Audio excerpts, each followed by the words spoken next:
In this video, I'll show you how to fix ads popping up on Android. This can happen when an app is showing unwanted ads, sending spam notifications, or opening pop-ups in your browser. First, think about when the ads started. If it happened after installing a new app, that app may be the cause. Open Settings, tap Apps. Sort your apps by recently installed if your phone has that option. Uninstall any app you do not recognize or any app that started the problem.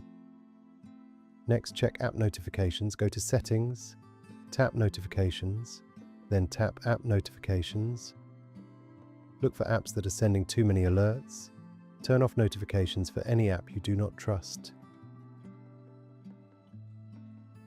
Now open Chrome, tap the three dots, go to Settings,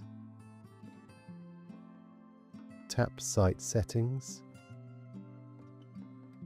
check notifications and pop-ups and redirects, block any suspicious websites that are allowed to send notifications. You can also clear Chrome cache and browsing data if pop-ups keep appearing in the browser. Finally, open the Google Play Store. Tap your profile icon, go to Play Protect, run a scan to check for harmful apps, and that's it. You've now checked the main causes of Android ads popping up.